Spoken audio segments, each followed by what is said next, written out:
I demand some continuity and good storytelling and dialogue. And I'm not getting it here. And as you stated out, this is not good cinematography.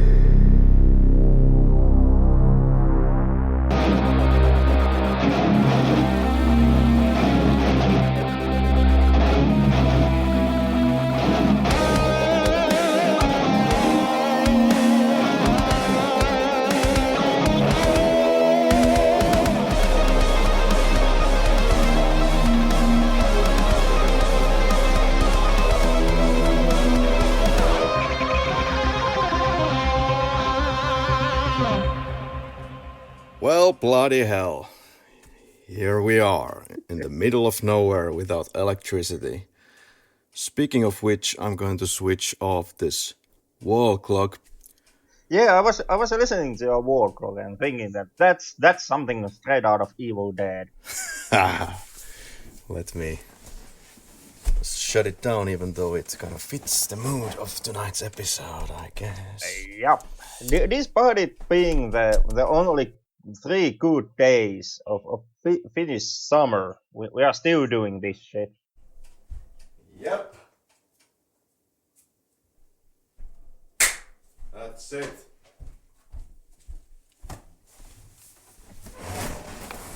Oh my god. An ancient bed. Welcome to the Flick Lab, indeed. I'm Kari. Here's Henrik, the last time I checked. Still relatively happy to be here. All things considered. Relatively is suggesting some change in the mood and the atmosphere of the podcast. Well, it is only 3 good days of Finnish summer, so I don't know. Maybe the temperature is affecting me. Yeah, it's hellishly hot, at least here, like 30 Celsius. That's not very typical for Finnish summer. I mean, it happens, but not that much. At least, well, I've been in Poland for 5 years, so what do I know? Except now, some new winds coming up my direction, so let's see where I'll be next. I'm homeless now, ladies and gentlemen. I'm at my summer house in the middle of nowhere in Alavus, in Etelä-Pohjanmaa region of Finland, and God knows how long. You thinking hobo. Well, I still have a roof, and that's probably the reason I'm gonna be the stinking hobo here for a while. In this summer house that has no electricity. No running water. You get the drinking water from the nearby city by driving 30 kilometers.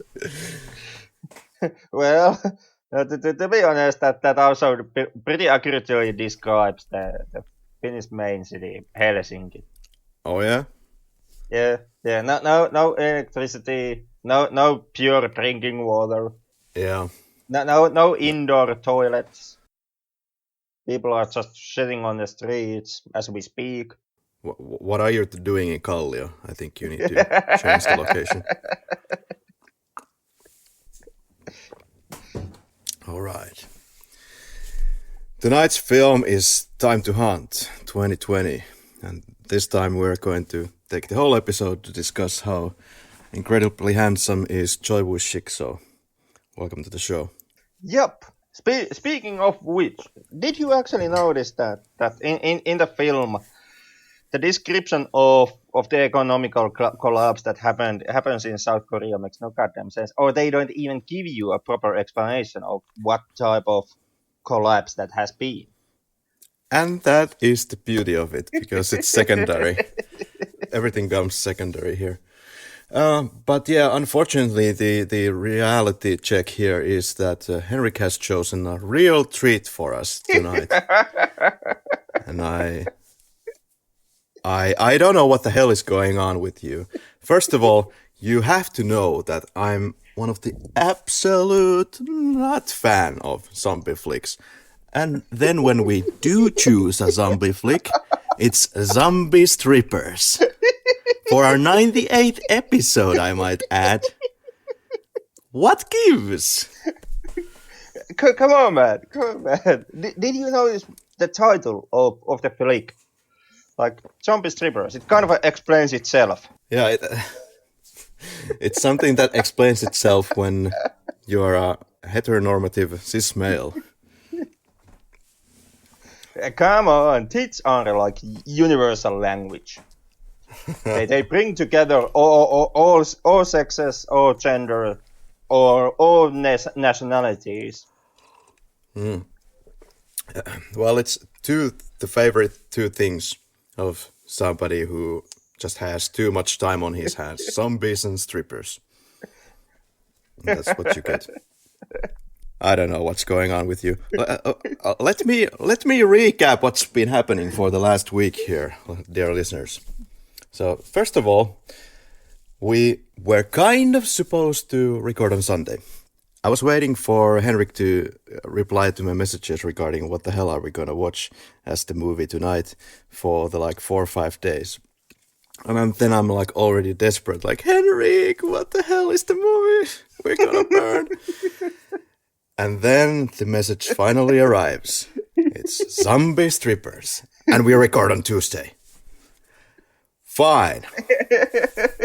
That's zombie strippers then. Your responsibility. Well, you may try to learn something from here, from leaving this. What are we going to watch? Questions to me. But in all honesty, it's not the case when this episode finally comes out. But upon now that we are recording this, the Finnish midsummer has just been. And for God know it, I'm adamant that I am not going to study the history and political history and cultural history of Cuba during midsummer. That's where I draw the line. And to actually give you some kind of a rationality, why zombie strippers? Well, yes, please. Like I said, the first reason: zombie strippers. I was expecting silence. What is the thing that you don't grasp on this concept? It's pure geniusness on its rawest form.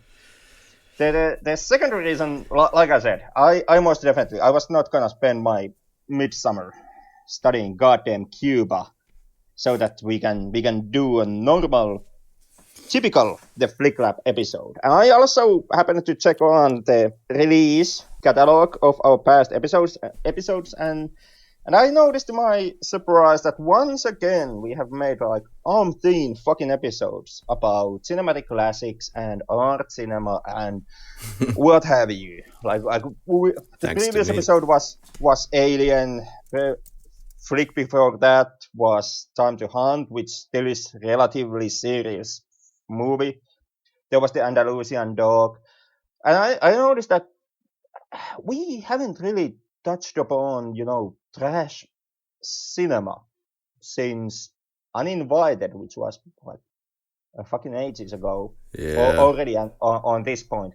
And my final point, once again, this being the midsummer period, or when we were preparing this episode, it was during midsummer and preparations for midsummer.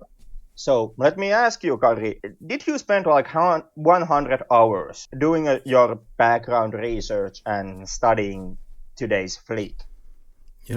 I wrote this movie for about 5 minutes, and I decided that I'm not going to spend 500 hours researching this flick. Precisely. So yeah, you're correct. You're welcome. Yeah, well, thanks. Here I was preparing to do something like Federico Fellini's 8.5, and here comes Zombie Strippers. I couldn't be happier. I hope you've enjoyed your midsummer as much as I have watching this trash. I most definitely enjoyed my midsummer, partly because I was watching this trash. Uninvited was at least fun trash. What we have here is, well, I will say this: we will not do the scene by scene today. Or we can try, but you can take the control of that.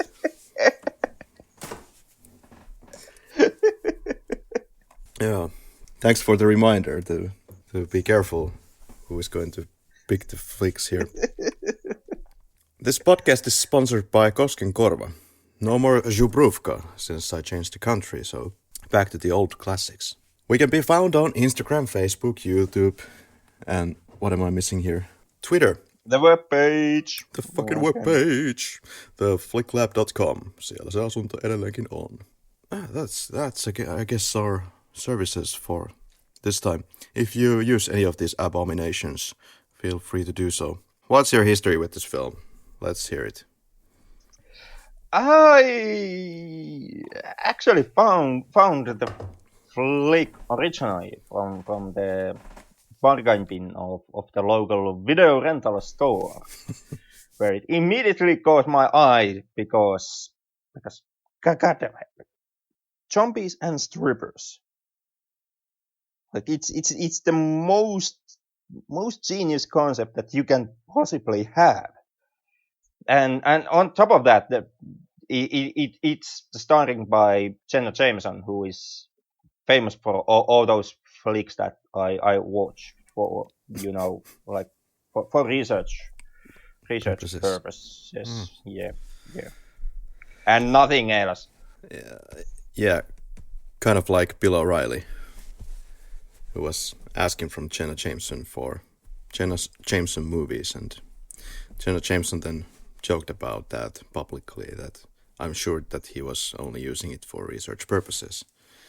Well done, you guys. Well, this was the first time for seeing the film for me, for obvious reasons. One of the most ridiculous films that we have watched here. Only Uninvited and this one comes to mind. Well, I get it, Henrik. You're trying to balance things out. We have had a lot of classics, and now it's back to the bargain bin. Yeah, and to really show you that I can earn my bread and butter on this podcast, I'm actually gonna defend the flick and try to argue that it actually has some real merit behind it. All right, I'm really intrigued. What do you want to talk about? We have Robert Englund here, Freddy Krueger himself playing Ian Esco. Yeah, playing What the Hell Happened to Your Career, man? Yeah, well, England has not been in much of a quality flicks apart from Nightmare on Elm Street. No, England has had honest attempts to try to breach outside of the Nightmare franchise. Some directing, and God knows how many projects, especially with Wes Craven. Like basically, most of those Wes Craven tries to do a thing for leaks outside of the Nightmare has had England in it, and somehow England never actually have managed to break it through outside of Nightmare franchise. Yeah, this is a really odd thing. I mean, he definitely shines as the baddie of the films, and usually has antagonist characters here. Regarding the role name that he has here, this Ionesco, it's a reference to Eugene Ionesco. This is a Romanian-French playwright. Did you check this guy out? So this film is actually apparently quite full of references to popular culture. Or it is, yeah. and it's very large, or it references very heavily on the Western philosophers. Oh, like, well, you mentioned the Ionesco connection, but there is also other connections, like for example the stripper characters are based on a play called Rhinoceros from French philosopher and playwright who, well, is Ionesco. yep. So, yeah. So there is that connection. Also, the madame of the strip club, the Miss Blavatsky, is a combination character who has a version of her mentioned in Noel Coward's Polite of Spirit as a kind of a oracle type of character.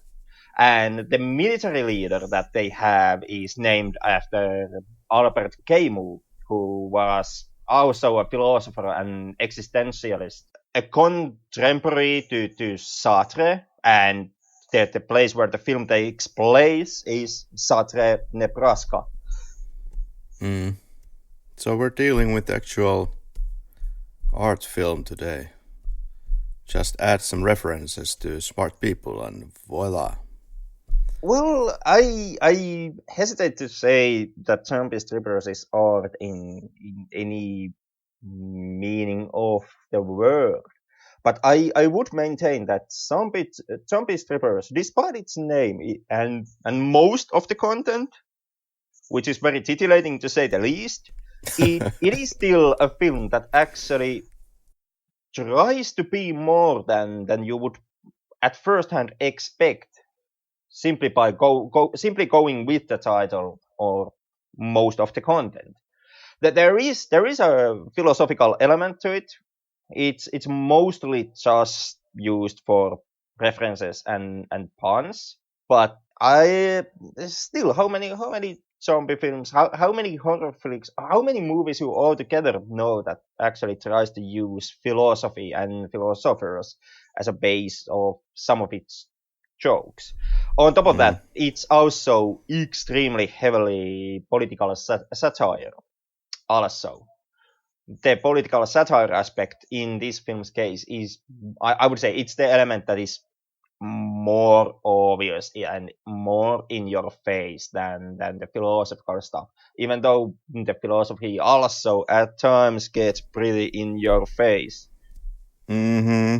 Yeah, there's also those things that we could discuss during the episode, such as misogyny, racism, and cliches from previous zombie Yeah, films, and yeah. yeah. There were actually, since you mentioned misogyny, there is actually quite a lot to tackle with Mm. zombie strippers, both good and bad, when in a discussion about Good and bad misogyny. misogyny. Right, right. Well, not all misogyny is bad, obviously. Oh, When I do it, it's oh. perfectly okay. I just today called Henrik like a misogynist piggy boy. We'll see how this goes. Well, I don't know. Do you want to go scene by scene? Please, by all means. What happens first? Well, the first one is very strongly kind of a hidden political satire. There's a news clip that tells you that W Industries scientists have managed to create some kind of a goddamn super virus or something like that, and you kind of from the news coverage you immediately transport into the research facility premises, and you notice that, well, would you believe it, much like in the first Resident Evil film, when evil corporation has cooked up a zombie virus, the whole thing goes to shit pretty much in 5 seconds. Every single time. And look at those beautiful graphics with the W character. All those With the blinking W, things. yeah, with the W, this being the still the time of Bush presidency when the film came out. Also, if you pay attention, under the W there is also the terror index, which Mm. logo is 11, and not the two towers in any way. Oh, good then. Yeah. Look at so So we're living in a times where George W. Bushester is on his fourth term as a president. yeah, and his daughter has also grasped the political power for herself, and well, we can kind of deduct that this film's version of America is a miserable hellpit, and Yeah, nothing like the America in real life. and the first shot where we have soldiers, we get the Semper Fi, and a guy who likes knives. I like Yeah, knives, which is a gag which reappears 5 times. it is. Most of the gags actually do reappear. during in course of the film. As do sloppy microphone work. Quite clearly, this dialogue between these three characters with the two soldiers and what looks like a scientist is recorded on premises, and it's quite weak. And I can't believe it wasn't recorded more professionally. But hey, fits this film. Yeah, that's something that has to be admitted in case of zombie strippers. The film is but ugly, and also the audio is all over the place. You can very clearly, for example, from the audio, you can hear that they try to salvage it, and they did their best in the post production in order to enhance the audio quality around the film, but it's still like it's plagued with audio issues. The camera work is okay at best. During the Yeah, fight scenes, the cinematography is downright atrocious. yeah, It's yeah. yeah, yeah. Whenever there is a fist fight, the editing guy goes crazy, and the man uses close-ups all over the place, and you can clearly see that it's being shot and edited the way it is, simply to hide the fact that nobody can throw a punch in this cast. Credit to come for credit which is due. So the editing is done by Jay Lee, and in the DP department we have Jay Lee, direction by Yep, Jay Lee. yep. Story Great. by Jay Lee. Cinematography also by Jay Lee, and Yep. lighting by Jay Lee.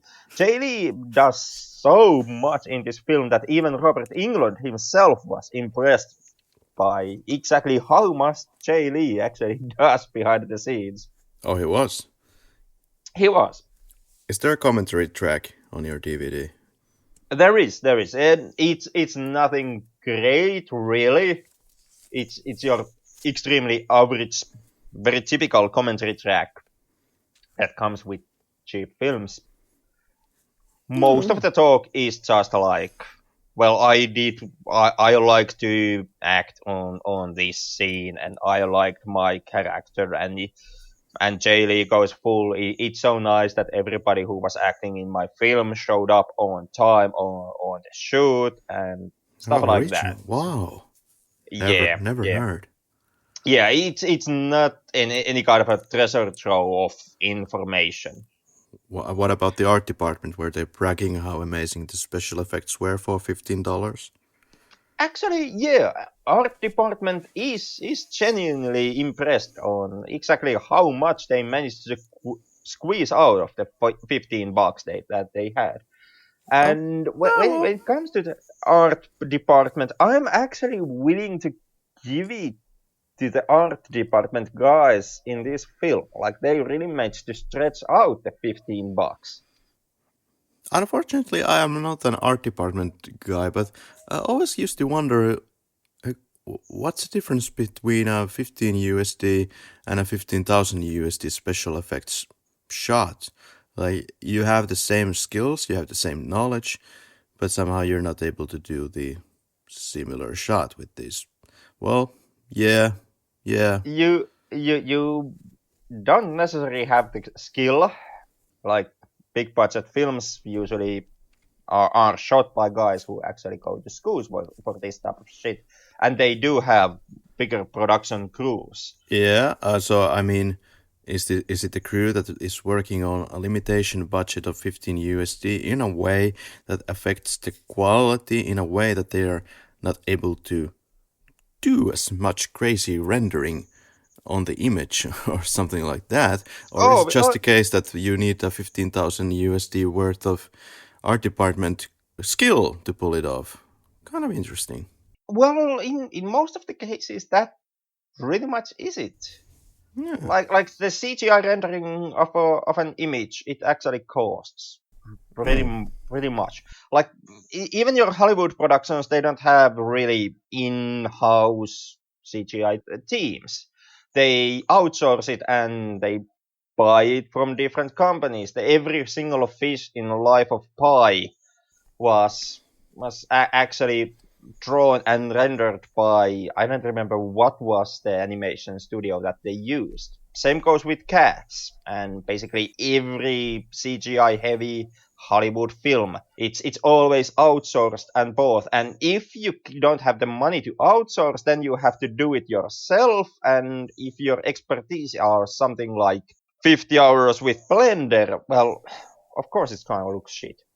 Yeah. And same goes with props and cinematography and well also acting. Like surprise, it's easier to have better quality footage if you have some money to burn. You can even get better cameras, unlike the camera tech that they use here, which is pretty much just one camera in usage. And I would say even that ain't, the highest end state of the art tech of its time. You know, I was crying tears when I went to YouTube, and then there was this guy who was willing to pay actual money for different. I don't know, it was some kind of a Craigslist type of website where you could give a green screen video of this guy running in front of the green screen. And he just wanted to see what different types of artists would do with this material, who would come up with the best quality and for what price. So he started with some people who were asking for about $5 for adding these effects on the background. And then he would have some guy who was asking for about 300 USD. And they were pretty much all of them were atrocious. I mean, the source material was already atrocious, but you know, the guy who was asking 300 USD, I could do a better job like sleeping than this guy.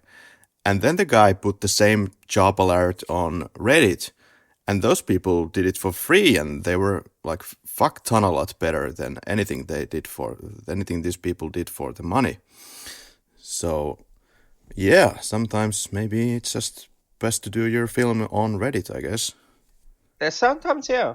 Yeah. I mean, Reddit could have also helped George Lucas out in the Star Wars prequels. Maybe Ouch. maybe Reddit could have even, written the fucking films for George. Couldn't have hurt in any way. Revenge of the Sith is the best Star Wars. Okay, goodbye. Thanks for joining us, and see you next week. So what's happening next here?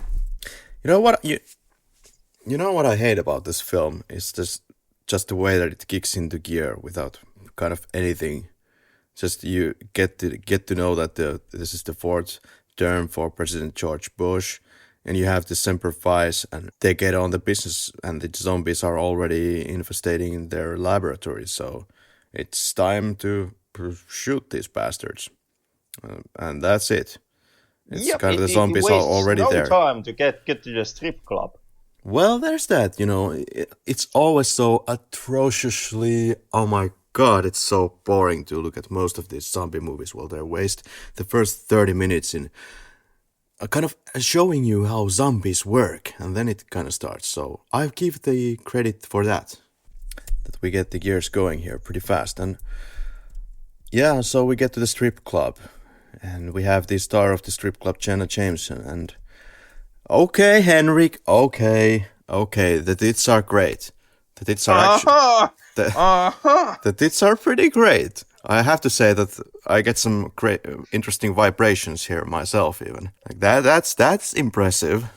Yeah, something that unfortunately is not impressive is the fact that when it came to the evil company that was responsible for the whole zombie virus and the outbreak in the film, the Haley originally wanted to use Halliburton, which is a real life multinational oil company who has been involved in scandals like Iraq War and having Dick Cheney as its CEO in one point of time, and gang rape of Jamie Lee Jones, enforcing corruptions in countries like Nigeria and God knows how many environment crimes. Like, for example, the whole Deepwater Horizon debacle, in which case Halliburton was also convicted for trying to destroy evidence relating to what happened on Deepwater Horizon. If Deepwater Horizon rings any bells on you, it's Mm. most likely because there was a actually Hollywood film about the incident. But however, they couldn't use Halliburton for the real company due to legal restrictions. So the in movie bad guys, the Cheney Co. was invented as a replacement, and that's actually something that I I did manage to find some of the shooting script material where they were more in detail, like lines that you wouldn't get in the film. And going with what I saw on those script snippets, Halliburton sequence either wasn't gonna be anything that great. It was also pretty damn in your face. Mm. But I still feel that it is a bit of a shame that they had to replace Halliburton with a fictional company. Regarding conflicts or wars, it is the fact that the film is suggesting that the US is in conflict or war with 6 to 8 different countries or so. And that is kind of funny that they would start to artificially create zombies just to reanimate their soldiers to keep these wars going on. And then to centralize the plot on on a strip club, no less, under these extraordinary circumstances. Yeah, it's almost like the script could have just taken a different road, and you would have had the zombie soldiers of USA. Yeah, you know, I had no idea what really to expect from this film, apart from, of course, zombies and strippers. But I was expecting this to go in the way that you have zombie strippers that will be extremely active in hunting normal people, and we get out of the zombie stripper club out pretty fast. And but actually, the female characters, the strippers, have still had the same brain powers, let's say, than they had prior to being zombified, whereas They the male characters do not. yeah, they do. The film makes a knowing remark about how the virus works better with a female carrier, Yes. and basically the whole thing goes to shit and into your typical zombie territory whenever the carrier becomes a man. Eric, would you like to watch a Jenna Jameson porn film in this podcast? I'm Mm, not saying no. yeah, there was this film that was done by the Jenna Jameson company as their first film with his husband, like in 2001. I think this would be actually a porn film that would actually have some kind of merit to be watched in this podcast. Much more so than AI, artificial intelligence.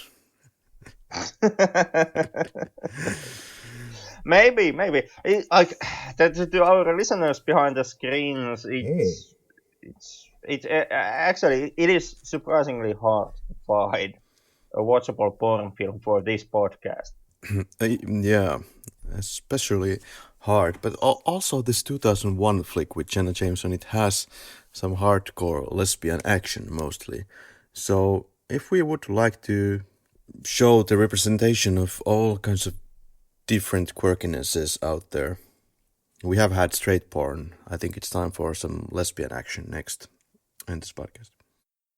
I'm not saying no. I'm saying that we have to be kind of a picky on what we choose to watch.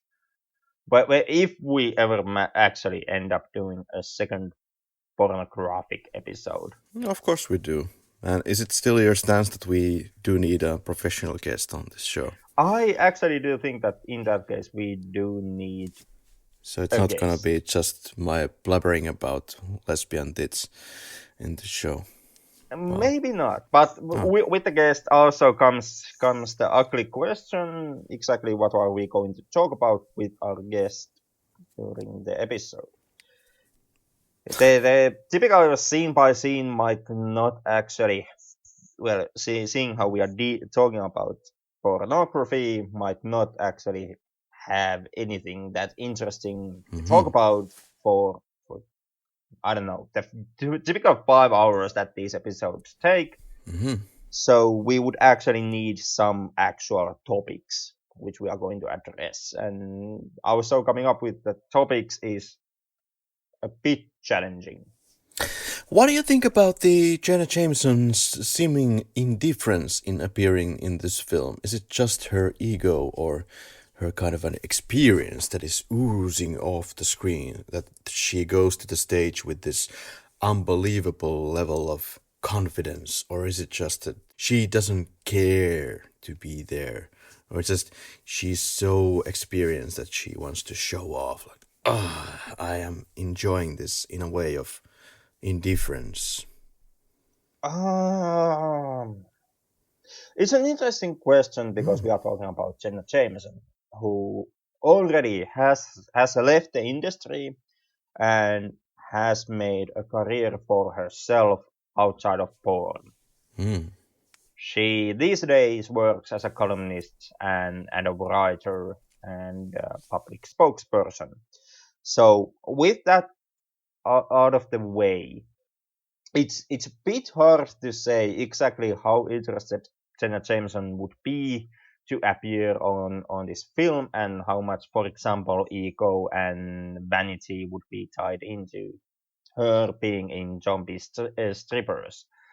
It's very clear that pretty much all of the budget went into Jenna Jameson's and Robert England's paychecks because this film was shot with something like $50, well, plus whatever Jenna Jameson and Robert England charged. But it is somewhat hard to say. Is this Jenna Jameson trying to reach out to other films than porn and actually wanting to be here just to trying to bridge her career into also some of these new territories to build a name for herself outside of just sucking dicks on camera. Well, Henrike, what is really interesting here is that in 2007, Jenna Jameson had vaginoplasty, and to our listeners who might not know, this is a kind of a operation on the vagina that might have been injured in action, and she got that, and apparently the experience wasn't really top notch. And in 2008, the year that this film was released, Jenna Jameson announced that she would be leaving the business completely. But she, of course, did retain and keep running her company of porn business, this website that I forget the name of, but she was running it, and of course, who wouldn't? She kept it running, but she herself was not involved in pornographic imagery anymore. So today's films may be some of the last nude breasts that we get Yeah, from Jenna Jameson. And yeah. with that out of the way, it's actually surprising how little the film actually uses the nude breasts of Jenna Jameson. Like when I saw the title of the film originally, and I noticed that Jenna Jameson is tied with the project, my first inclination was that Jenna Jameson does a 5 second cameo and is out of the picture, Hmm. just so that the film can say that Jenna Jameson appears on the movie. But that wasn't the case for my great surprise. So then I, of course, immediately started to expect that the film is now going to fully exploit Janet Jameson's tits, since they actually get honest to God performance out of her. So why not try to get as many money shots as you can? But also with that, I was surprised to notice that most of the running time of the film, Jenna Jameson really is not at all sexy.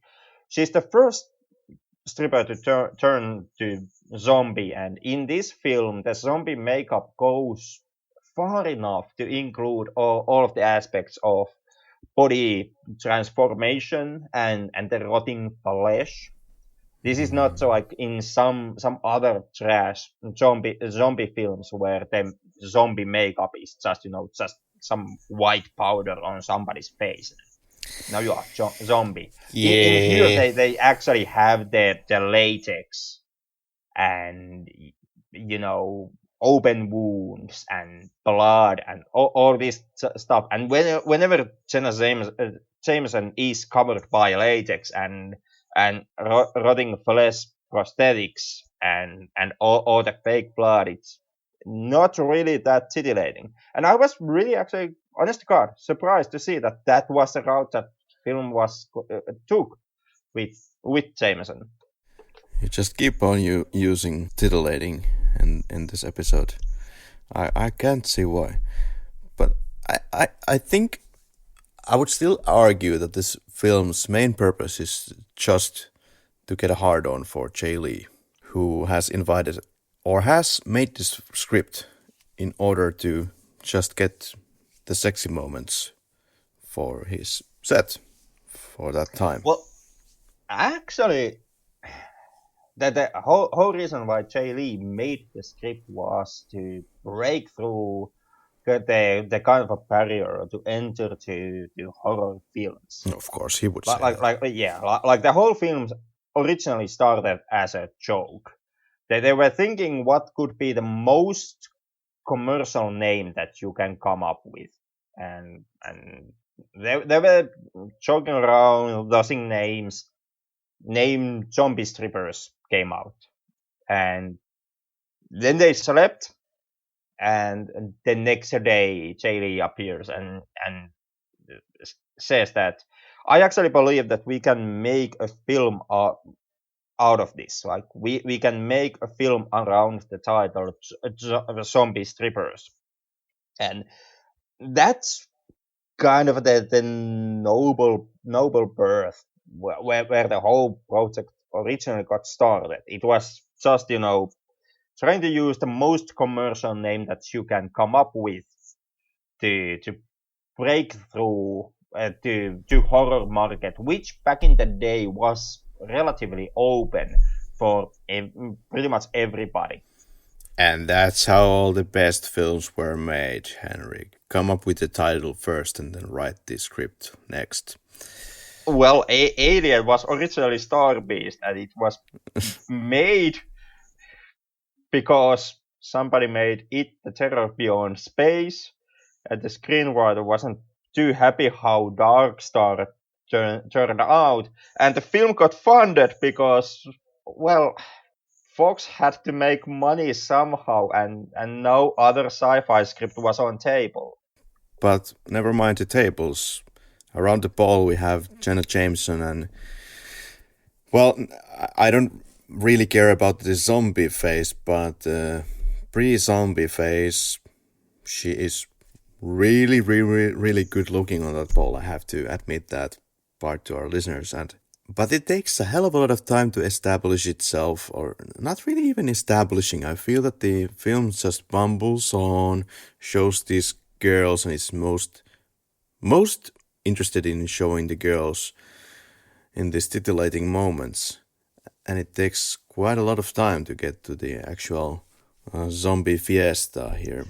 It does. That the pacing is broken during after the very opening of the film, like the military squad on the science lab, and before the actual whole zombie outbreak really breaks loose in the strip club.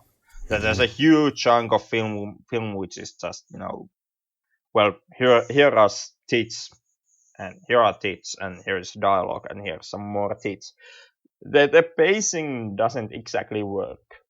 during this time of the film. Let's talk about this possible racism, if we can call it that. We have this Mexican character, this cleaner guy, who of course puts on, this traditional Mexican hat and then starts shooting with pistols, these zombies, in a kind of a suggestive way that's all that can come out of Mexico. We also have this new girl who enters the strip club, Since and you mentioned the racism, before we get to the new girl,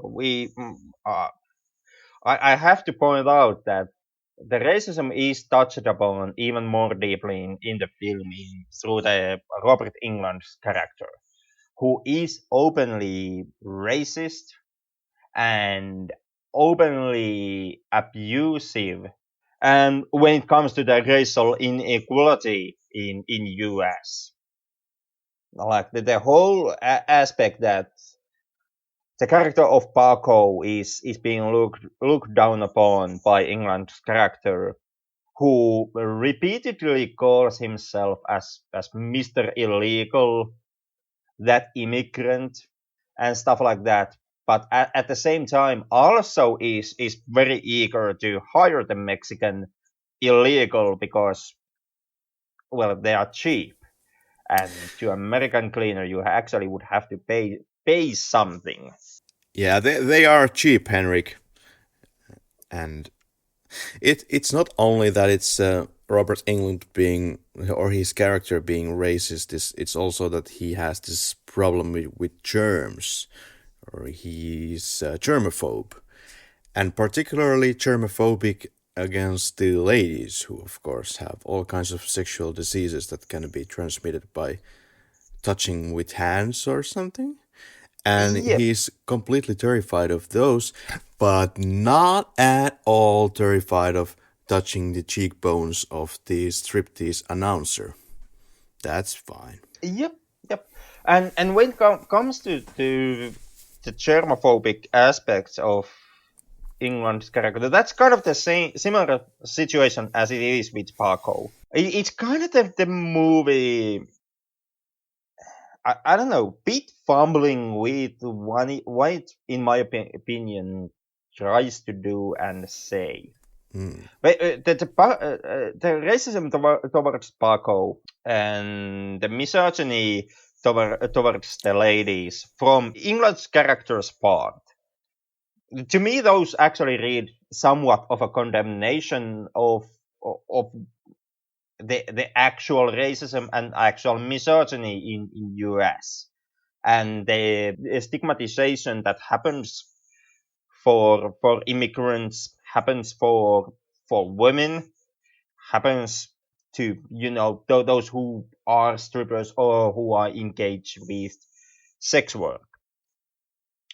And with those sequences, I feel that the movie is actually trying to say something. It's trying to point out that there are inherent problems in American value system, and we shouldn't be like this. We shouldn't be like Mm. England's character Ian Esco, where these photos is in those scenes that that you brought up. The moment when the film itself also plays with a racist stereotype, when then Paco puts on the Mexican hat and smokes the cigar and goes full only a good, bad, and ugly in the final shootout, and some of the dialogue that happens between the ladies during the film. It's kind of this weird state where at times the film is condemning this kind of behavior and showing you that you are kind of a sleazeball if you engage with this type of behavior. And then there are a couple of instances where the film tries to kind of just slip a racist or at times misogynistic joke just past your eyes and hopes that you don't catch it or pay enough attention to it to call it out. Yeah, you raised a lot of good points.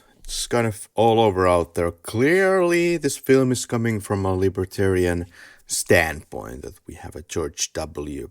Bush who is on the fourth term, and somebody could argue that it's some kind of a political paranoia. And but then we have also kind of a mixture of things. I'm not sure the message is kind of lost in the whole film. What I found the most problematic about the entire film that there is no central character really. I mean, we kind of gravitate towards England's character because he's the most known character or actor from the film. I would say, well, Jenna Jameson could also be seen as such, but not as kind of like a classical actor that Robert England is. And no, and Jenna Jameson becomes the main kind of a villain or Yeah, antagonist if this film really has one.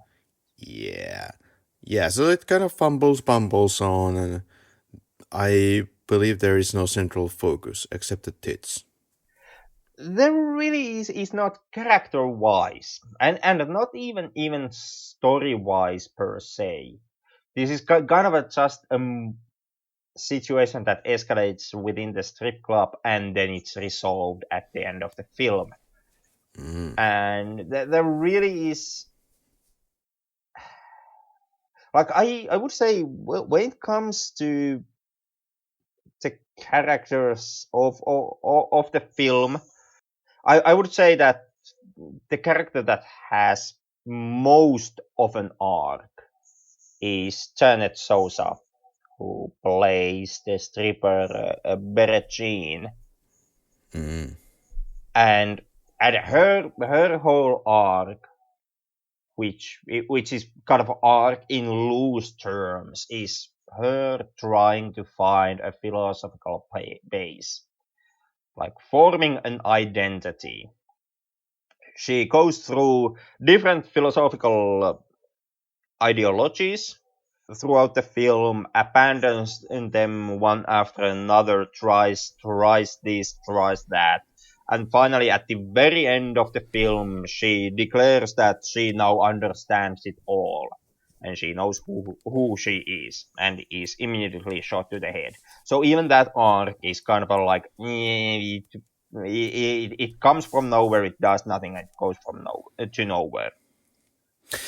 Apart from everything of what you just said, there's this one zombie who gets his kind of first his human face cut into two pieces because this triple lady is kind of extending the mouth into unusual lengths. And I'm not saying that it's anything original because we have seen about 100,000 million billion zombie movies already, but I found the effects quite satisfying in this guy who has the tongue kind of sticking out of this extended face. Yeah, I like that scene quite a little also. It's once again it's the same goddamn thing that the film has with everything it tries to do. Like with the like with the political and philosophical touching points in the film. When it comes to the gore, there are moments when it actually succeeds. Like there are scenes of good gore in the movie, and then there are scenes where the gore is shit or it's completely absent. Like for example, when the military, Semper Fi army squad hit the research lab, and there is the whole horde of zombies that they shoot with machine guns, and there's not even a blood spatter there.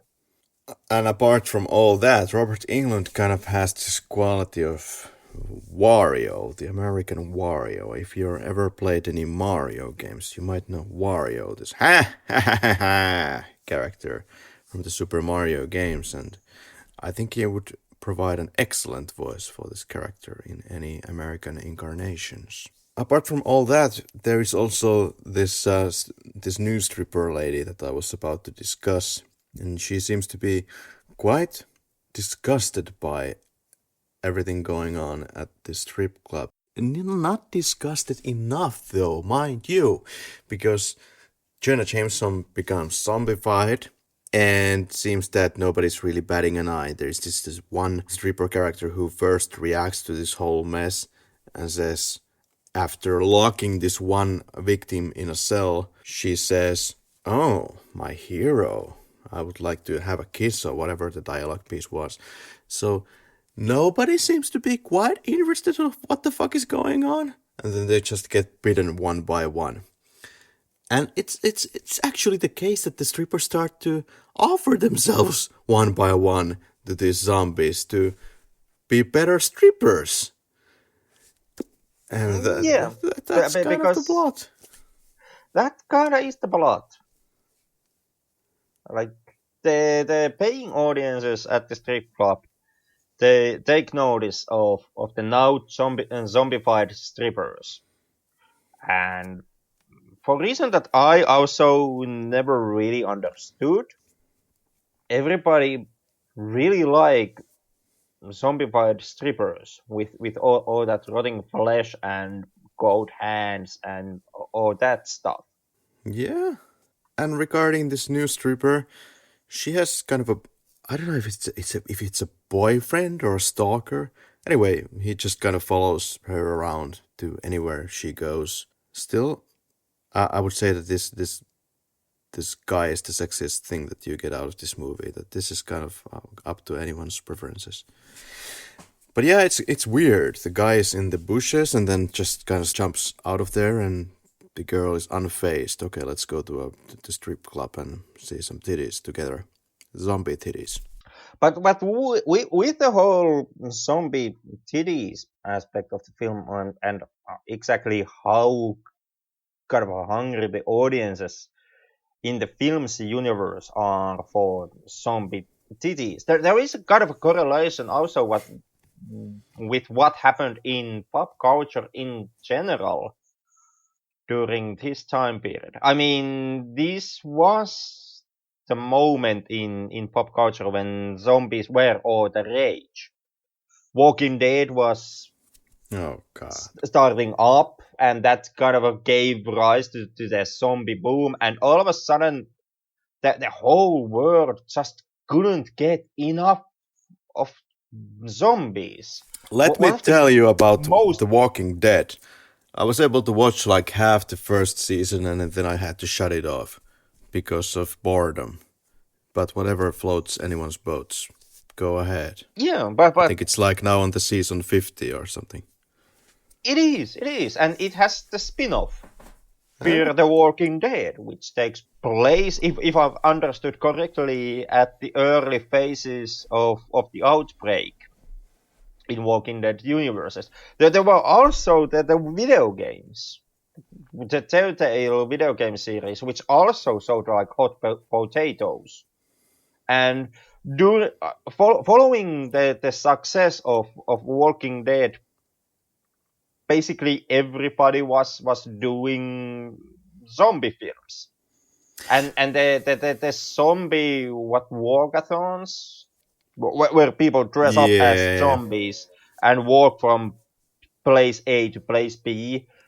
Even yeah, though, as far as I've understood, those did exist before Walking Dead, but after Walking Dead, they became like hugely popular, and they also they became a proper thing on their own right.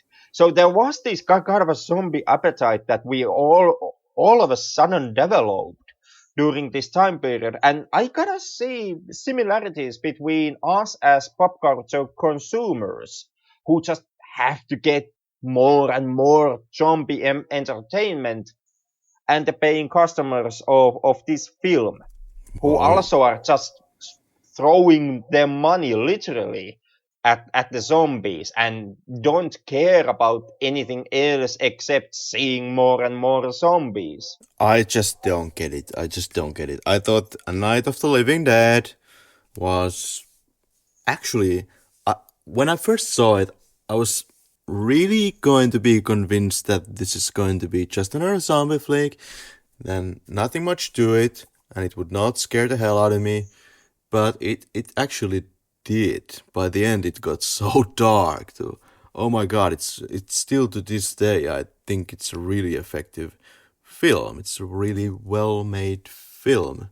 I have no idea where I was going with this, but there's not a lot of zombie flicks that I could care about, and I do not understand how the phenomena got so big. And what the hell? There's so many things you I could do a horror movie about. I also don't really understand why the phenomena got so big as it did. But I can understand what draws you in with zombie entertainment. Like when it comes to bad guys, zombies themselves are the dullest form of a horror movie villain. Mm-hmm. Unless they are some kind of a like brain dead type, thinking, maybe talking, kind of a super zombie. In that case, you can actually get some entertainment out of the zombies themselves. But generally, the main gist of a zombie story is not the zombies themselves; that they are merely a catalyst.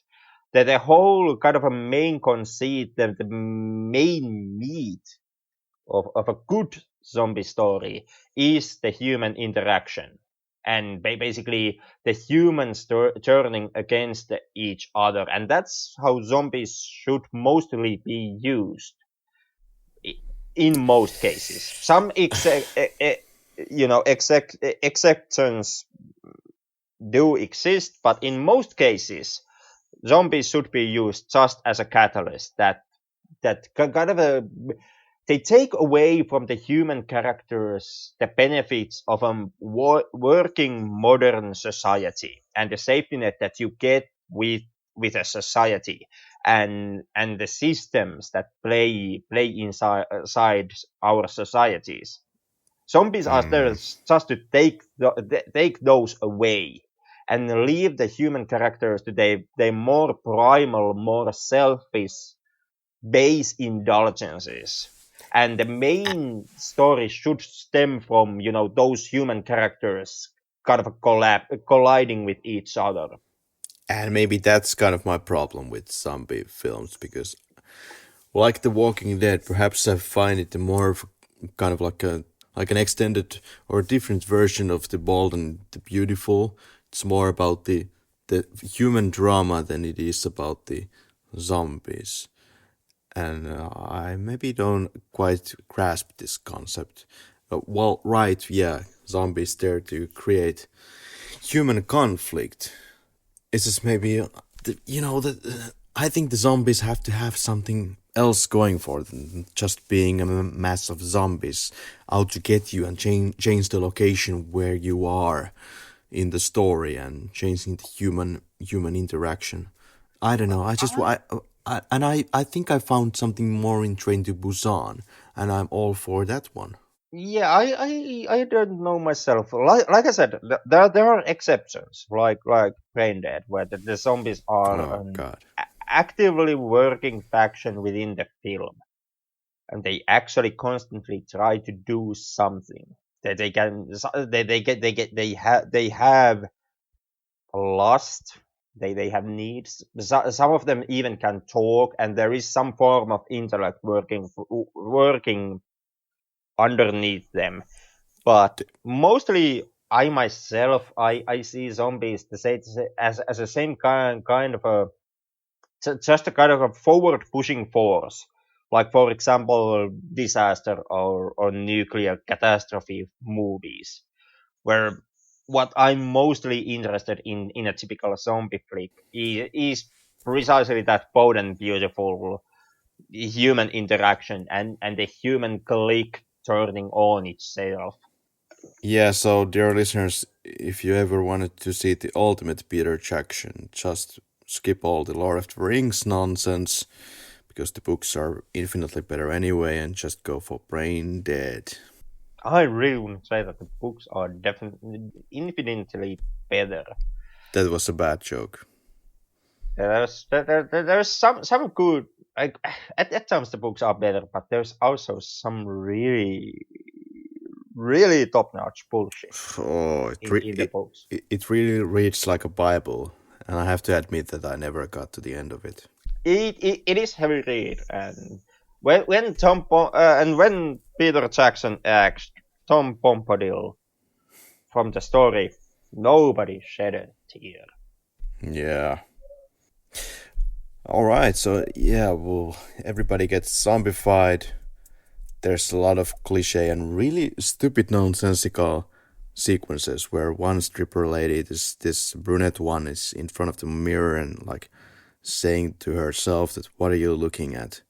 All of this, many of the, a lot of the dialogue is really cringe-worthy and just doesn't make any sense. That's kind of the problem with the bottom of the barrel films, that the dialogue is so bad that you just think that somebody just brain farted this thing in 30 minutes.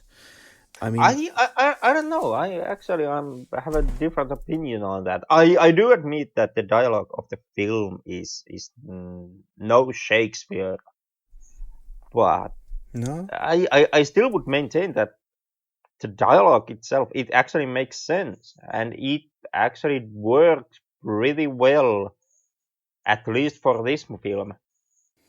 but I do enjoy the scene where this brunette girl is dancing on the pole and kind of creating some kind of whirlwind effect, and everybody's flying away from the stage because the air is getting so massive. And then of course this vagina powered ball tossing game where these two girls are fighting each other. Thought, I on my end, on the other hand, was most bored during those sequences. I felt that in those moments the jokes were kind of at their most old, and they were jokes that I have already seen. Like when it comes to the whole shooting balls out of your vagina gag, that was something that even South Park had used years earlier. I So see. nothing new under the sun there. I also felt that there the humor of the film is on its most simplistic. And how about the sexiness levels of these zombified corpse looking ladies? Did you feel that this was still sexy at this point? When the ladies turned into zombies. And they are fighting each other, these two girls. In no way, no. Yeah. Like that. That's when Jameson is covered with all the rotting flesh prosthetics. I would like to point out that at this point, the audience is still very much into these ladies for one reason or another. Yeah, they are, and like I said, it doesn't make complete sense why they are into these ladies, but at the same time, I do maintain I can see the parallel between the audiences of the film and the general audiences as pop culture consumers. And I suppose there's some kind of a statement towards gun laws as well, because Robert Englund says that, well, or his character says that, hey, well, it's okay for me to own guns, but I don't need to know how to use them. Yeah, Uh-huh. There is also a point to have with the strippers of the film, both in dialogue with it works and it's good, and it doesn't work and it's bad. Like there's a kind of a double-edged sword aspect with the whole concept of the strippers turning into zombies. and talking of double-edged swords, we have this gentleman that I was just praising for his looks department, and then the guy goes berserk and tries to actually rape the lady that he's been trying to get convinced of having some sexy time with. Although the same guy in the beginning of the film was like, please save your body for me, don't go to that strip stage. And then she goes there, and then suddenly he's like, alright, I'm definitely gonna watch. And afterwards, I'm definitely gonna rape you now because you're Yeah, not yeah, agreeing for sex with me right now. yeah. And that once again to keeping in with the better jokes of the film, I actually felt that that worked quite well. Like there are quite many layers to the boyfriend character in this film. Robert Englund's character gets, I suppose, partly eaten and then gets zombified, but is not blown off because specimen reasons, because they don't have enough specimens at the lab for some reason. Well, the whole Robert England situation is mostly just, I don't know, karmic justice. I mean, Yeah. he's the biggest sleazeball, and at the end of the film, he does want to die because of what happens to him, and he's pretty much the only character who is denied of death. Jaylee, for your benefit, I will say that I didn't want to see Robert Englund lose his head. So you got that one right. That would have been too cruel, even for a sleazeball back. Yeah. How the fuck that would have been too cruel? It's Robert Englund, for God's sake. You can't remove the horror Who? icon's head. God, fuck that noise. Robert England took part in the whole Nightmare on Elm Street 6, Freddy's Death, and Freddy versus Jason nonsense. Yeah, Off with the head already. That aside, he was in the 1984 and 1985 films that we all know and love, except you, and so you just can't do that. Well. To Robert England's defense, I must admit that he was in Nightmare on Elm Street 3, Dream Warriors, and Oh God! following sequels. So yeah, all right. I get the give the man that hint. much. I give the man that much. I get the hint. We're gonna get to that Nightmare on Elm Street 3 episode. But when it comes to the Christian characters, there is a pretty, I feel, pretty strong and pretty kind of a layered joke hidden underneath the whole concept of the Christian conservatism, where this kind of a saving yourself and limiting yourself from sexual experiences until you are married type of thinking is being almost fetishized, and which also stems from deep hypocrisy. And there is also the whole notion with how society kind of sees strippers themselves, which I would say comes most into play with the character of Jesse. Like usually when we talk about strippers, or the point is that the strippers often are seen as victims, and they are identified as victims. We don't really when we first think about a stripper, we don't really think about a human being per se. We think about a victim, and we think about a horror story that person must have behind her. No matter if she is a stripper voluntarily, and even if she enjoys her work, we don't take any of these aspects into account. We just immediately think that she has to be a victim, she has to be damaged goods, there has to be a childhood trauma, and that on its own is pretty much objectifying behavior, because we are denying from the strippers the right to be acknowledged as humans. We only see this kind of a unhumanistic, unsexual victim, not a real person. And that's where I actually feel that when it comes to the interaction with Jessie and her boyfriend, that's where it actually works, and where the joke is pretty strong. Also with the whole concept of this kind of a Virgin Mary or Virgin whore objectification straight men like me at kind of take part on up to a nauseum, where we want to see women as pure and as untouched, and at the same time we are demanding that they have to be somehow well diverse in the art of sexual pleasures.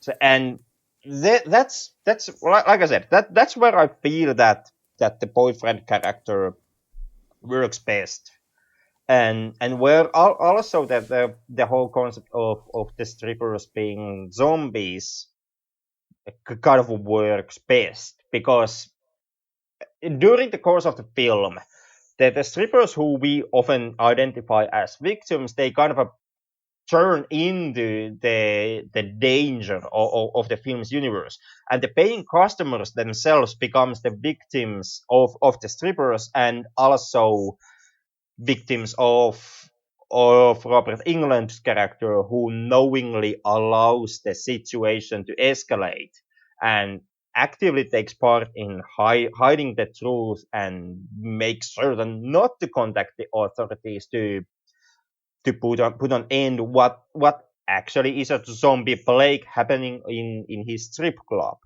Where that element doesn't work, on the other hand, and where the film kind of once again fucks it up, is the notion that what we often have in pop culture, that is that we have to have extremely sexy ladies who have to be as nude as possible.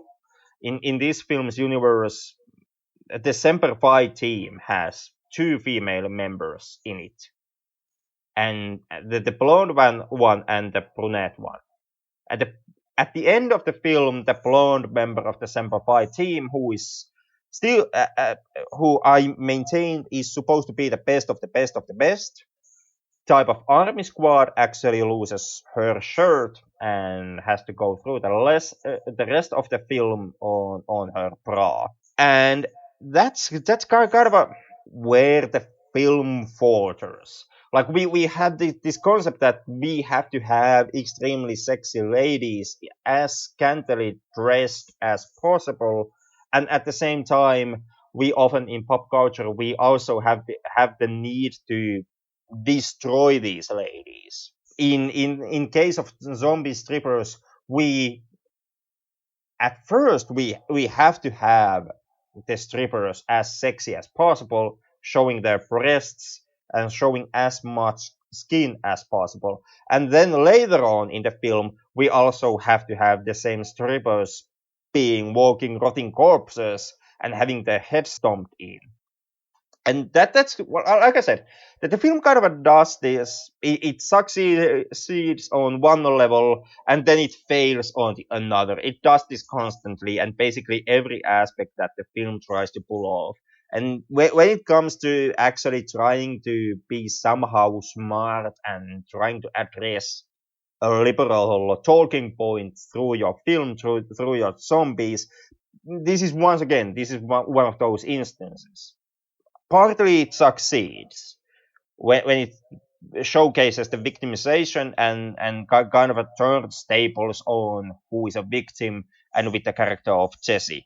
And then at the same time, it also fucks it up by taking this, we have to have sexy and then we have to punish and destroy the sexy. Well, well, well. This must be the most thorough analysis of zombie strippers and given the most, airtime or thought on this whole process, how the film develops ever. So congrats on that one.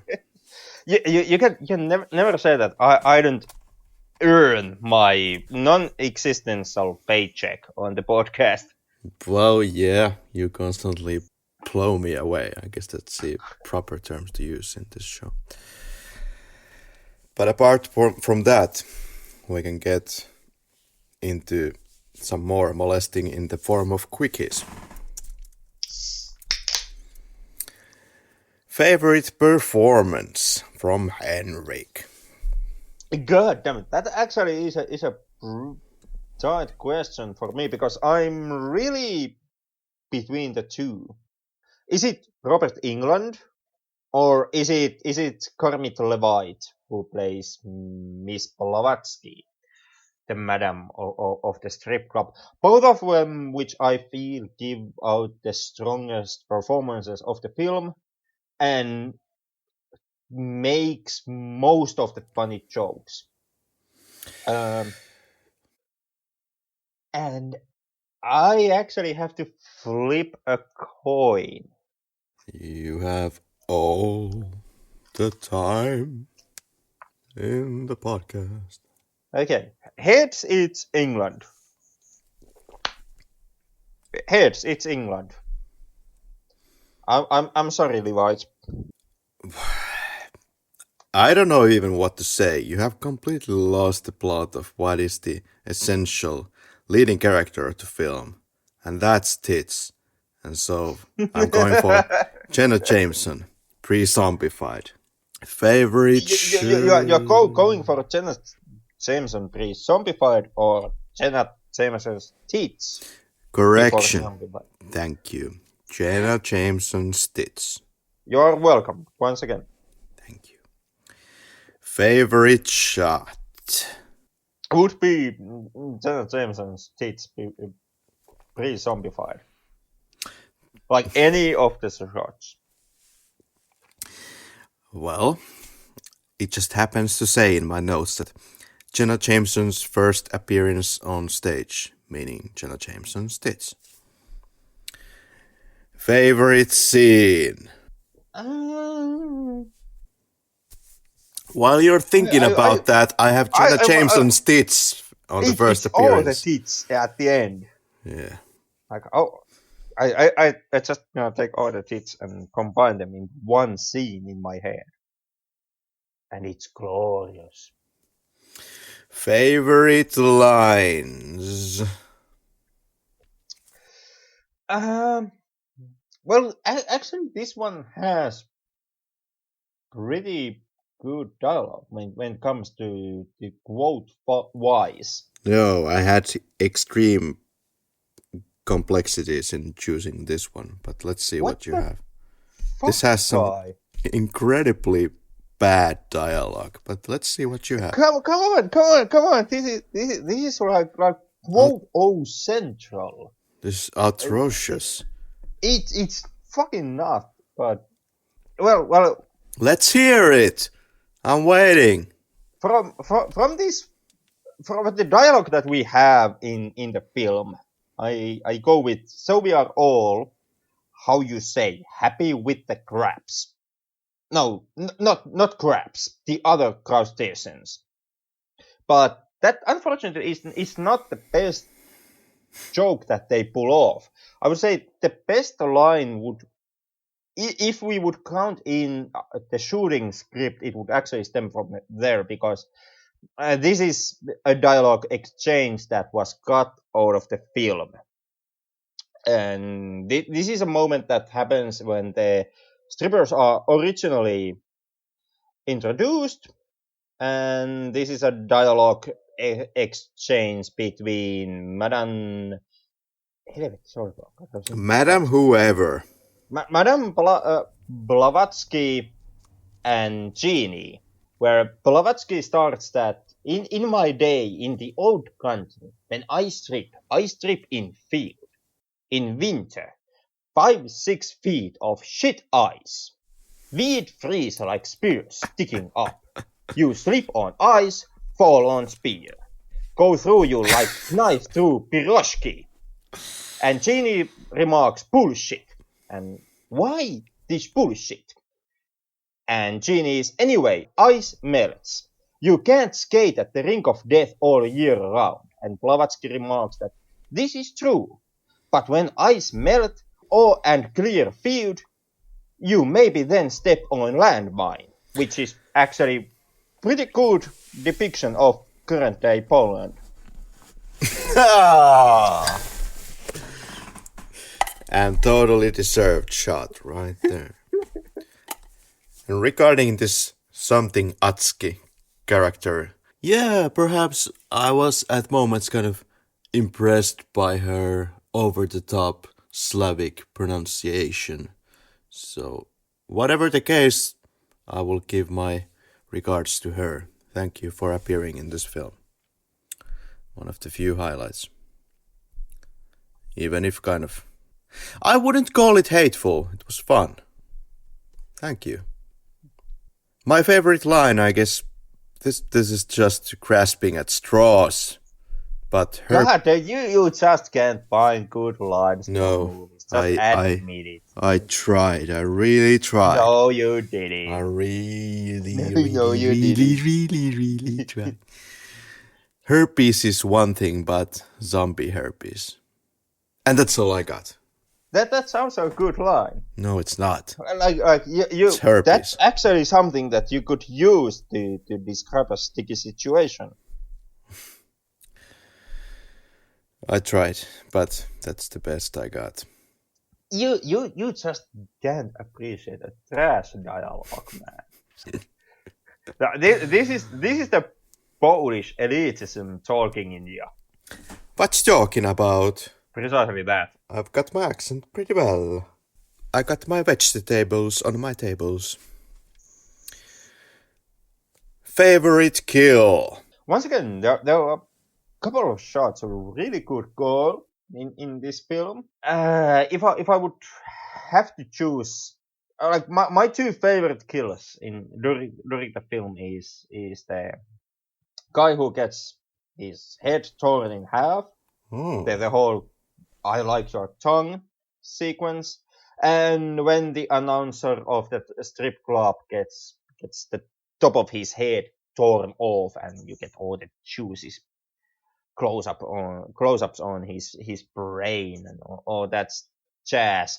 From those two, I'm going with the guy getting his head torn in half in the "I like your tongue" scene. For me, it would be Jenna Jameson because we have Jameson's tits. This is coming from a quite of a favorable position, coming from a gay man, so to speak. I'm sensing that, seeing how in that sequence, like which death are we talking about? We're The talk. first one or the final death? Well, actually, this is the zombified procedure. So when she comes as a human to the stage with all that inexorable confidence, and then gets eaten by a zombie immediately. So that was fun. Well, it's only slightly less problematic than going with the after zombified tits. What is problematic about eating Jenna Jameson on stage? I don't know. Maybe all the blood gushing out of her neck and the Yeah, whole life being lost thing. nothing special about that. I mean, I'm sensing that you don't. I'm sensing two things. what is that? A, you don't exactly like the film, and B, that you have problems, which might actually also explain you not liking the film. Well, I thought it was actually the most exciting thing of the film. It kind of kickstarts the film. Finally, we have something going for here. Like we have the kind of escalation of the situation. Bang Come on! we had exploding zombie head before that, back in the labs. Yeah, well, but that didn't have any kind of any preamble to it. It just happened. Whereas the But it was, in my opinion, a callback to George Romero's Day of the Dead, which also had a scientific facility where there were captive zombies. well, all kinds of trains for all of us, folks. Henrik, what drew you out? I'm really curious. The nothing really threw me out of the film, Oh, ho, ho. but I did have problems with some of the in your face humor.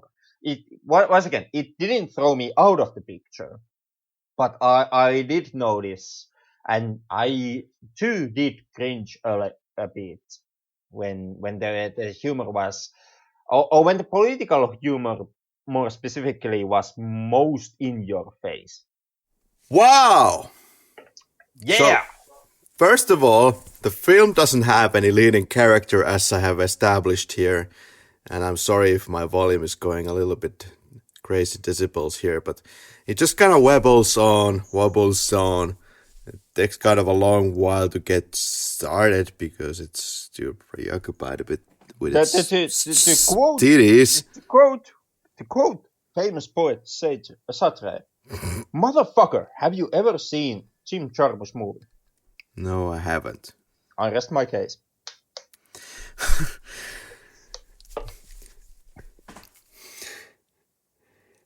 I'm laying the case out here, plain and flat, that the only reason that you are so interested in this film is the tits. That's the only driving force why you would be willing to even watch this gargantuan piece of gargoyle. But it takes kind of a long while to get started because it has this titties going on with the strippers and doesn't do anything really.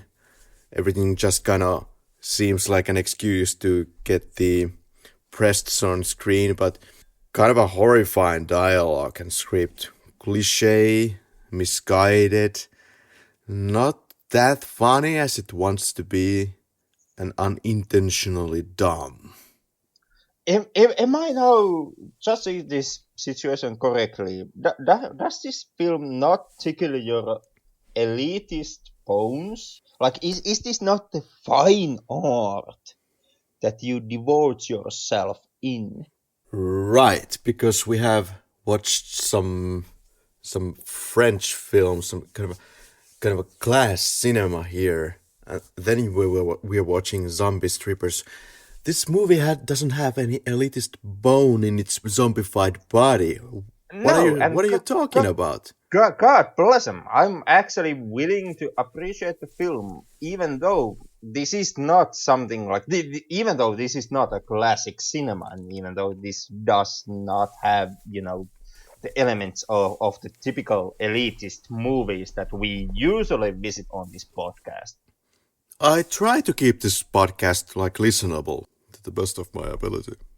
Well, I somehow failed to see how being up-nosed elitist is serving that purpose. Well, you know. Well, I mean, fuck you, all the guests Oh. of this of the podcast. By your demand, may I highlight, have been a man of the street. You yourself have made it clear that we don't get our guests from the academic circles, and most likely we are also crossing out the film critics of Finnish broadcasting station Yle. So what we are mostly talking about when it comes to our guests is the blue collar workers, and your average everyday man. Are you And just undermining all of our generous guests, and especially when we are trying to do the kind of a street man thing? Like, how did you experience coming from your culture this no. goddamn film? I'm not undermining our guests. On the contrary, I'm actually uplifting our guests because this is a movie for the everyman, and you are being the elitist snob who demands that every film has to be a goddamn piece of art. I demand some continuity and good storytelling and dialogue, and I'm not getting it here. And as you stated out, this is not good cinematography. You are getting continuity. There is the original inciting incident, which is the one soldier escaping from the lab and seeking refuge from the strip club, and then you have an escalation of events from that point until the whole situation reaches the tipping point and its climax, which is the moment when the rest of the Semper Fi military squad comes to a strip club and actually takes care of the situation. And that's kind of the thing, because there is no climax in this film. There's a There is a fucking trash climax. bag. There is a climax. It's all the dead zombies. Yeah, trash bag zombies. And then somebody is getting bitten by the zombies like a fucking idiot, because the fucking military is already aware of the zombies and the trash bag zombies that they have collected as specimen, right? And still not able to be aware of it? Am I reading the situation correctly? Are you stating that zombies are not elitist enough for your fine cultural movie enjoying self? Well, goddammit, this is the James Bond podcast where we have like nice suits and the charismatic lead characters who have manners, except kind of raping the ladies and somewhat. But, now we're watching zombies who have kind of what they're not the kind of the top of the barrel in case of looks or manners. Mind ya. That is very much the case. I must give you that much. This really is not up to the class of James Bond films. Yeah, well, thank you for colliding with me on that one in a preferable manner. What drew you in, Jameson Stitz? I must go with the political satire. You're giving too many excuses for this film. I can tell. Scissors of sacrilege. The most in-your-face political satire and the philosophical jokes. Like mentioned, some of it really works, but some of it really just calls your attention. The NRA joke with Robert England's character that I felt was actually pretty good one. The whole it's the fourth term of George Bush presidency, the swearing W logo, and the 9/11 terror index, on the other hand, that was too much in your face. Okay, I feel like I'm repeating myself constantly. You are. You most definitely are. I am. But then again, it is this podcast. There are reasons for it. First, get a central character, if you please, would, and then number 2, rewrite the entire dialogue of the film. And you know what, Henrik? Number 3, just rewrite the entire script and start over. How about that?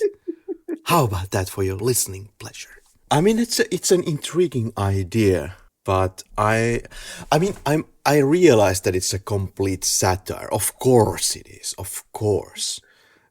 But I feel that constantly that it's just not driving it to the fulfillment for the audience. It's just not funny because it's just so lame dialogue written in 15 minutes. It's just working for me. But I'm really shocked and surprised that it's working for you, of all the people in this podcast, who is always so critical of the dialogue and, the South Korean aspect of, the South Korean futuristic look at how the economy is working. Who cares? Well, me and Lee, who is actually South Korean, care. I hate to break this one to you, Kari, but you are the odd man out here. This is just asking for more Choi Woo-shik movies.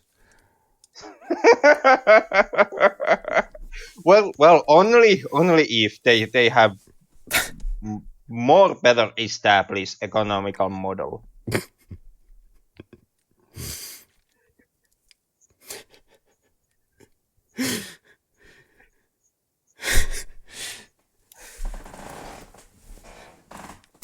Three adjectives to describe this film.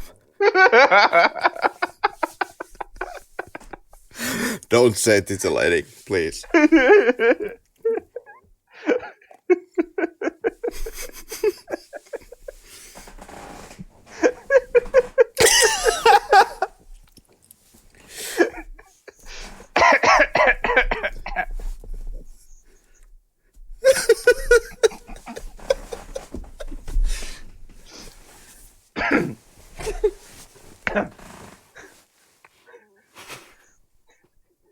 Okay, I'm scratching over titillating, but good, funny, and moist.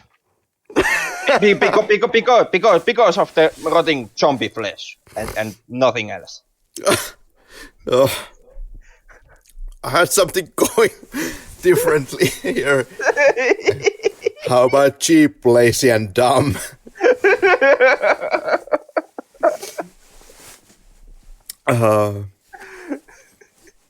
Well, I'm really happy that I didn't need to go through 8.5 from Federico for in like 48 hours to analyze.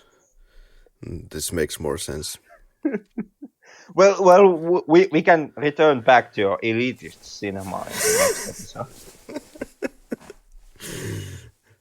You can be an uptight snob during the next episode once again. I try my best. I You really you try. do you I do, try. but you know, as a counterforce for your elitism, I'm always here on this podcast, holding the torch, being the the banner bearer for the everyday man.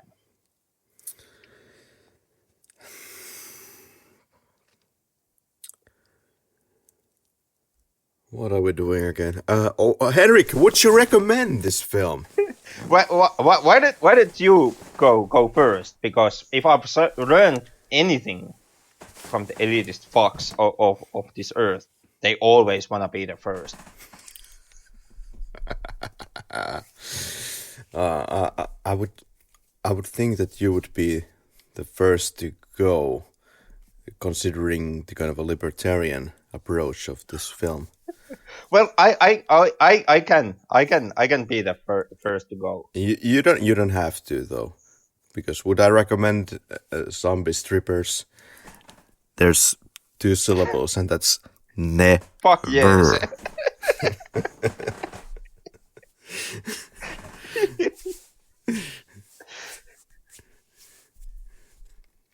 And that's all I gotta say about it.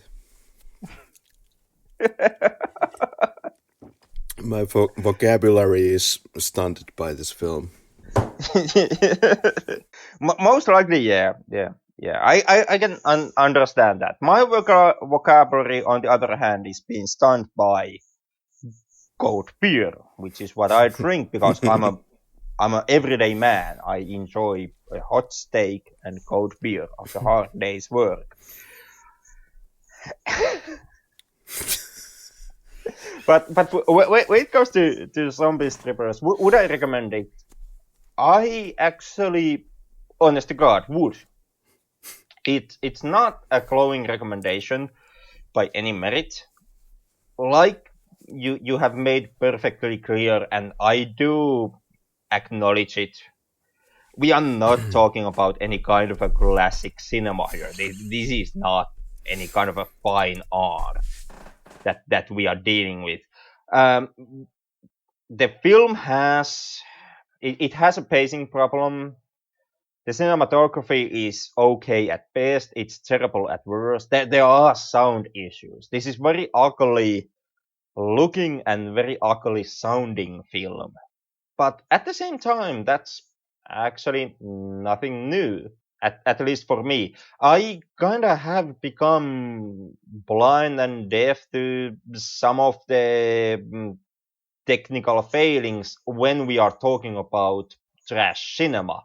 What this movie also very much is. Like I do understand that in traditional sense, Zombie Strippers is not a good film. It's pretty damn terrible film. But at the same time, like I myself, I've also grown with trash movies. My first on the set experience ever was from this terrible $5 budget Finnish amateur independent movie called Palikkatappajat. which was some kind of a action comedy which was being shot on, the cheapest possible in-home use handheld video cameras of the early 90s. Like I kind of a that's where my roots are when it comes to working with the quote unquote industry and having personal experience with working in film. And I I on my end, I have watched and consumed my fair amount of Z grade, extremely cheaply made bad trash movies, and I do see merit in them. Like I do appreciate the effort that goes to making even the trash movies.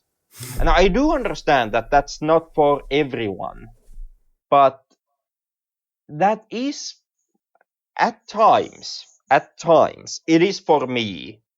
It is for the the main host of the YouTube program Video Sacchi, who has been in touch with our podcast and expressed his interest in collaborating in some episode. Like I share background also with that guy, not personally, but I stem from the similar type of similar cinematic background and cinematic culture, going through and experiencing trash cinema. And when I look at zombie strippers, I look at it on the grounds of trash movies, because like mentioned, the film is not good on any traditional sense. But at the same time, as all the other trash films, it doesn't really thrive to be seriously be taken good film. I mean, the movie's name is Zombie Strippers. It's obvious that you're not gonna get Wolf of Wall Street out of this thing. And when it comes to working as a trash film, it it it succeeds and it does not. It's kind of a two-bladed effect constantly. It it it reaches higher than your average trash movie by having political and philosophical jokes. Some of them are really in your face. Some of them are actually pretty smart. Like for example, the whole gag that they have with Jenna Jameson's character reading the collected works of Nietzsche and Nietzsche making more sense to her after she has been zombified. Nietzsche being the famous philosopher with the whole Übermensch ideology, and in this film's universe, the zombies being kind of the Übermensch of the film's universe. So, goes to figure that Nietzsche makes more sense to now zombie Jenna Jameson. And that's kind of the tipping point from which the whole zombie pandemic starts to escalate within the strip club. That's a pretty good philosophical joke in the end. And it does have some nice gore. Once again, it's a similar type of situation. At times, it has absolutely shit gore, or it doesn't have gore at all. Like for example, when the Semperfi team is storming the medical labs or the research lab, and you don't get even blood spatters. But then later on in the film, you actually get the whole "I like your tongue" scene, or you get when the announcer gets the top of his head ripped off, and there's a close up on the brain matter and the blood, and so it's shit gore and it's good gore. And when it comes to trash films, it's mostly a question about, did you enjoy it or did you have a good time? And if you did the film try to reach something higher? The film did try to reach something higher by being philosophical and political, and I myself, at least, I was thoroughly enjoyed and entertained by the film. I mean, come on, it's zombie strippers, and it still managed to titillate even Connery, who is not even in the target audience. You know, it was kind of a decent idea, but I thought that it's not quite hitting the mark. It has some good things going for it, but when it comes to the dialogue, I just was just kind of a mortified and had the way that the film develops. I mean, I'm beating the dead horse, I know, but if you want to know what I think about trash films, I did recommend Uninvited from 1988, so please check out that episode and come back to me to say that I'm a complete elite snob. You are complete elite snob, and you just like, uninvited, because even elite snob has to like one trash movie just to say that he has some clout. But when it comes to tits, it's kind of a minimalist point of interest for me in this film. But I was quite titillated still, how well it works. I mean, it still seems like a very, in some sense, kind of an exciting sexual experience with this full on confidence that Jenna Jameson is showing towards the audience. So but I, Like I said, tits are a universal concept. It transcends, sexual preferences, nationalities, race, gender. well, It's above all of this. well, transcending tits aside, I thought that it was kind of going for something, but it just quite didn't get there. I mean, the film would have been. I don't know if you can get anything really funny about zombie strippers, but for the love of God, it really tried, but it just couldn't quite get there because I think it would have needed somebody who actually knows something about script writing to get it quite to the point of the umph that I'm looking for. And without a central character, it just kind of fumbles. Nevertheless, no recommendation from me. Somehow how fail to see how you can have a problem with dialogue of I a film that has lines like, "Okay, Uber slots, we have new meat." I will tell you. That's a quotable line right there. I will tell you. I will still say that the main point why this film kept you titillated is the tits. And in that same vein, I guess we should continue our exciting adventure into Choi Chic to get kind of the different More approach. tits, Well, why not? I don't think Latin tits. What is this approach that you're trying to sell us? flattened tits. Why not? Why not? Next in this podcast, there are certain sexual deviations that we follow unconsciously, and I think that's what happened to you, Henrik, in this selecting in this film. I would say that what is happening here is that the film is so strong that it's actually turning you at least 5% straight, and because of that you the only thing you actually manage to see is tits.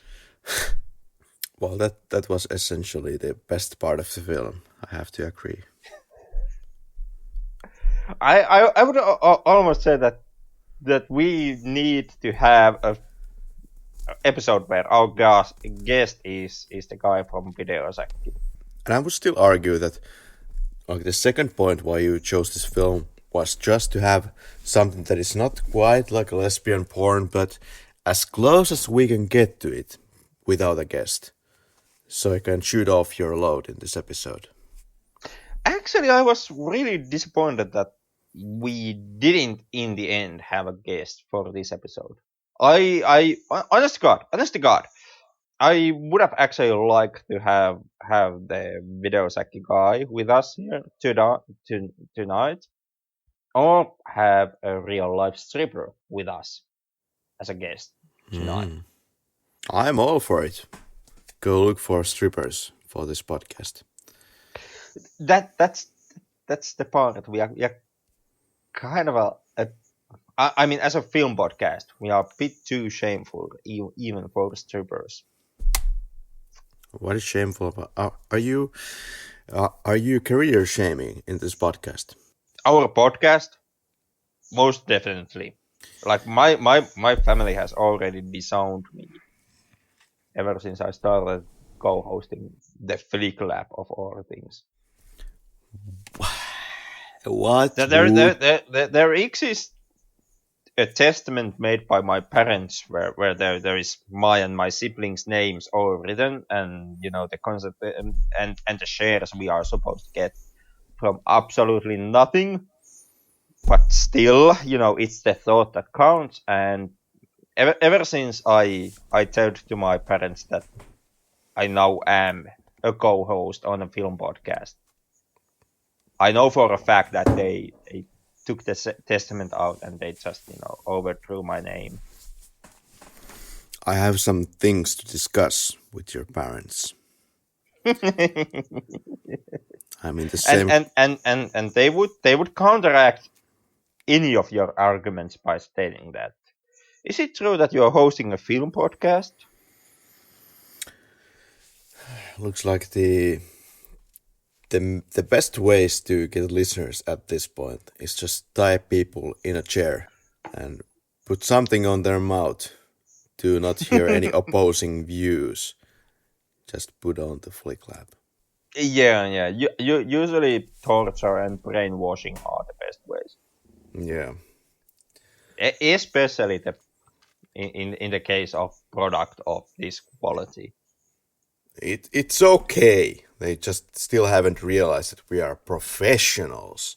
And I one I of mean I would say that's the exact same sentiment that Jay Lee made when he stopped shooting. I I, I think this is the best place to stop this podcast episode.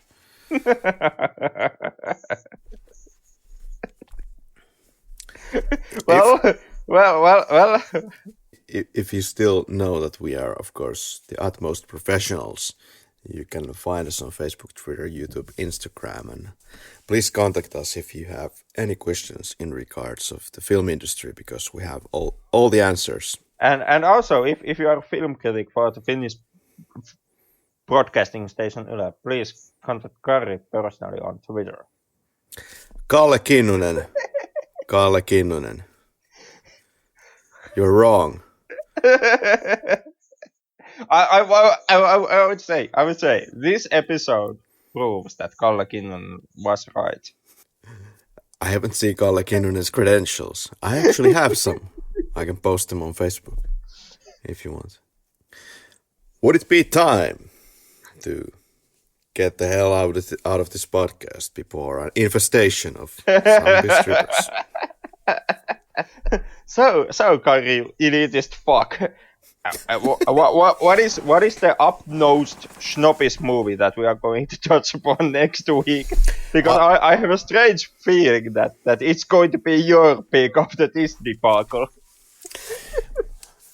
You know what? This film single-handedly almost wanted me to make completely different choice for the 99th episode of this podcast, because zombie strippers and sprinkled, not exactly in the same class, but I have no better ideas. So, Henrik, would it be sprinkled for our listening pleasure?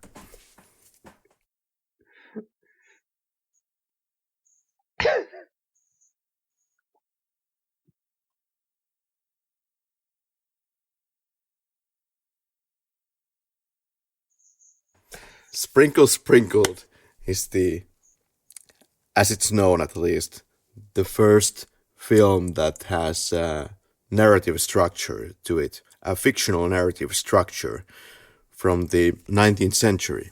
I think it would be the appropriate way to end the 100 episodes that we have been doing at this point.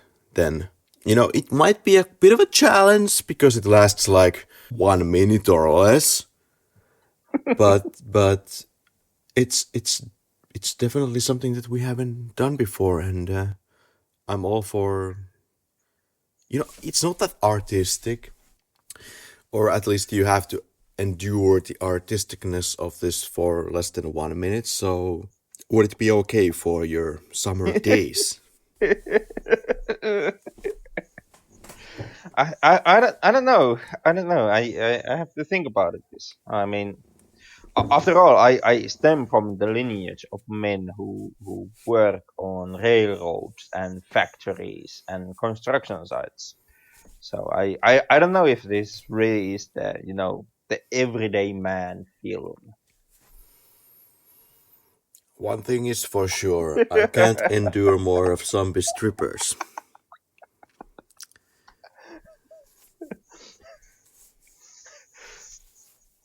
Do you want to check out stripper werewolves? Fuck you.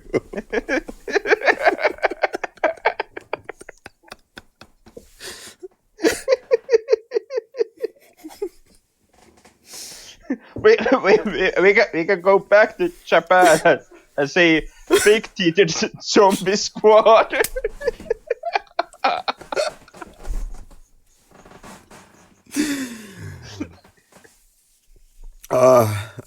I protest as the police of sexuality of this podcast. It's going to be more penis from now on. Well, that's only because of your conservative values. So Quite of a claim. This podcast. I expect you to see you on the Sunday church.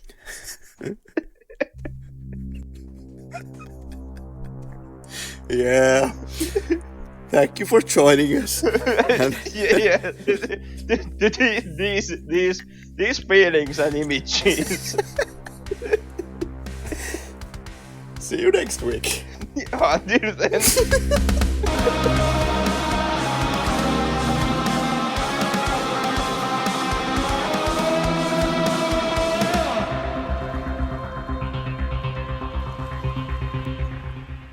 Yes. Autenttista keskustelua. Autenttista keskustelua. Tervetuloa takaisin. Minä olen J.P. Jalo. Voit liittää jaksoa. Joo. Joo, mä katkaisen nauhoituksen.